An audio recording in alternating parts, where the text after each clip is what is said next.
Elle est apparue en Europe au moment du passage au parlant, c'est-à-dire au moment où enfin, des lettrés, des intellectuels, des surréalistes, probablement des gens ordinaires, qui avaient beaucoup aimé le cinéma muet, qui avait eu une très très belle période dans la fin des années 20 dans tous les pays qui produisaient des films.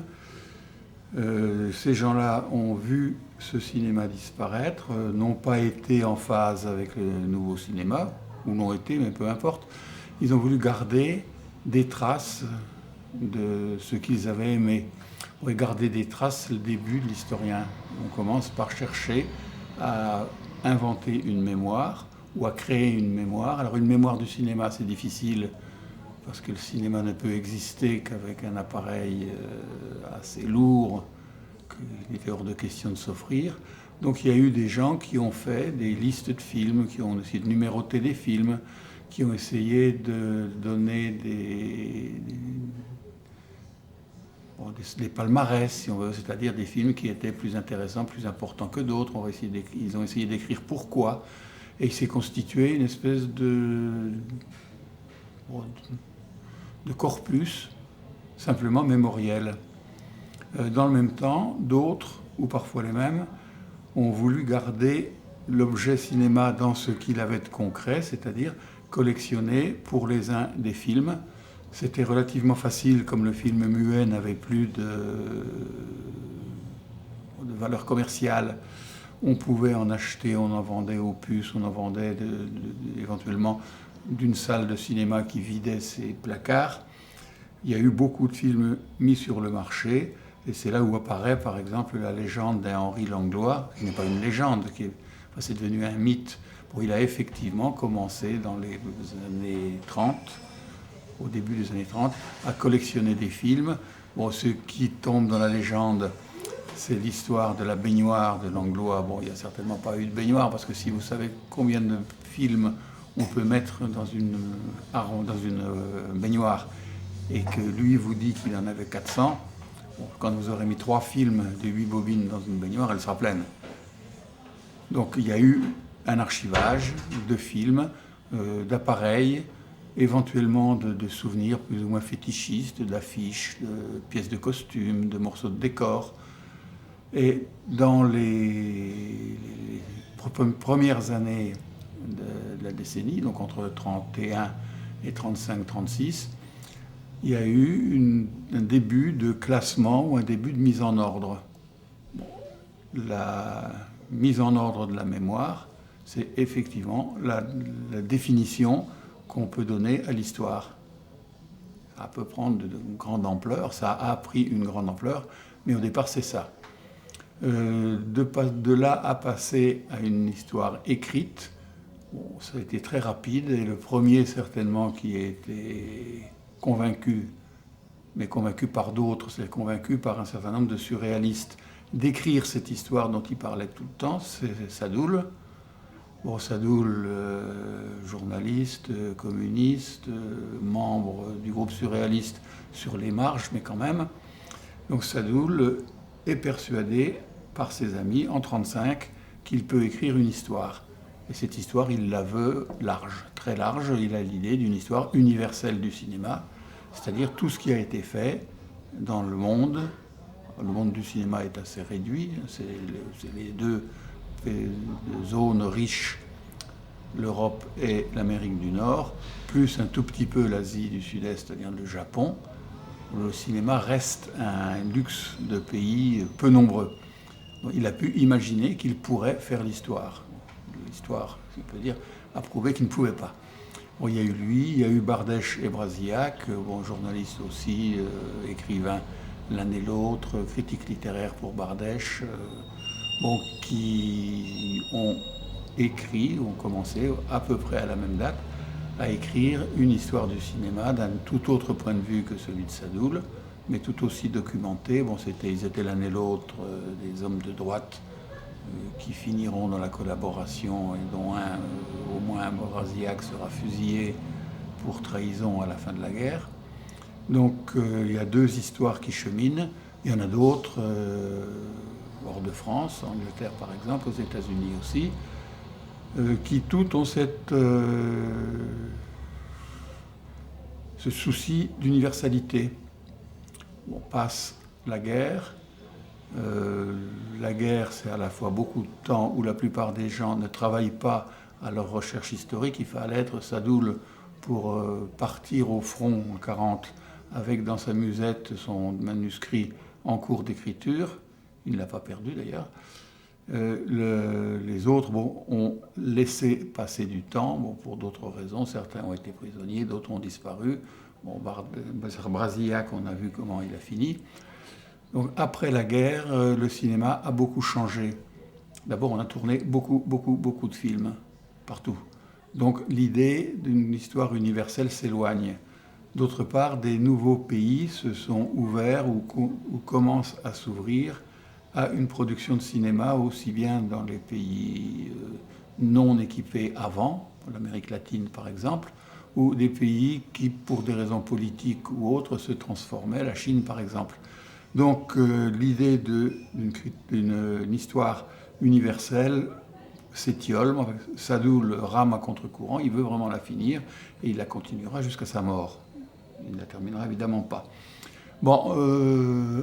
Après, le cinéma change dans son rapport à la société qu'il produit.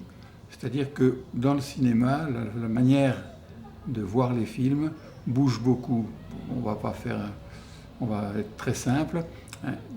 C'est en France que c'est le plus évident, et c'est lié à ce qu'on a appelé après la cinéphilie, c'est-à-dire une attitude qui consistait à voir le cinéma comme un autre des 6 arts, puisqu'il était le 7e, et de donner au cinéma la même importance profonde culturelle, d'en faire une culture sociale, d'essayer d'ouvrir à cette culture de plus en plus de monde.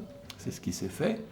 Les ciné-clubs ont attiré vers une espèce de connaissance et une gourmandise, une attente d'un cinéma immédiat qui a réorienté les historiens, Sadoul aussi, Jean Mitry aussi, qui était de la même génération et qui n'a commencé son histoire universelle qu'un peu plus tard. C'est-à-dire là une connaissance immédiate sur une histoire qui va être saucissonnée, tronçonnée en petits morceaux pour être à la portée de l'adhérent d'un ciné-club qui pouvait être un ciné-club de société, d'entreprise, ou le ciné-club d'à peu près tous les lycées français autour de 52-54. Et on a vu se multiplier à ce moment-là une histoire qui était une histoire en miettes, mais ce n'est pas du tout péjoratif. Ça a pris la forme de publications, de monographies, c'est-à-dire de petites études consacrées à un cinéaste. Les toutes premières à paraître en France, c'était le volume consacré à Eisenstein aux éditions universitaires, c'était Jean Mitry.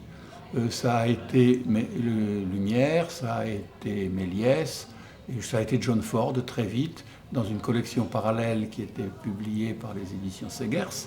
Et en France en particulier, ça a donné un bouillonnement intense. En fait, plusieurs dizaines de ces volumes existaient au bout de 3 ans. Et c'est surtout dans les années 20, avec Louis Deluc en particulier, et un certain nombre de gens qui gravitent autour de lui, avec la revue Cinéa, avec des revues plus importantes à la fin des années 30, une première revue du cinéma qui était extrêmement riche. J'ai dit non, d'ailleurs ce n'était pas la fin des années 30, c'était au moment des passages du muet au parlant.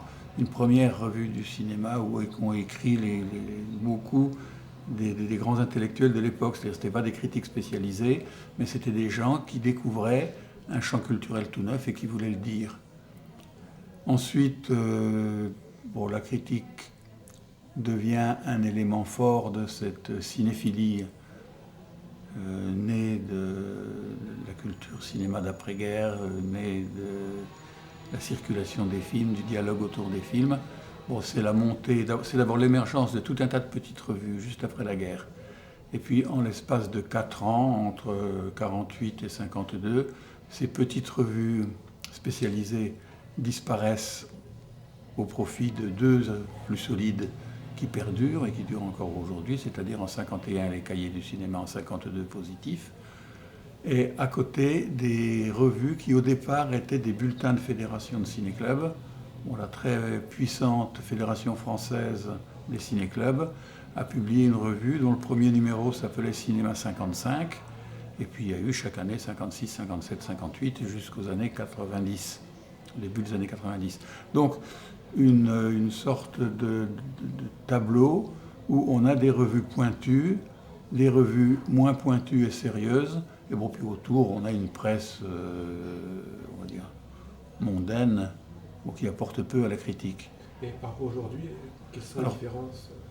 Les différences, c'est que cette critique, elle a été puissante, et elle a perdu une partie de sa puissance parce que le cinéma a perdu aussi une partie de son originalité, de la puissance de curiosité qu'il pouvait éveiller, peut-être à partir du moment où on a pu disposer du cinéma à la maison, c'est-à-dire de la télévision, qui rendait la critique à peu près impraticable.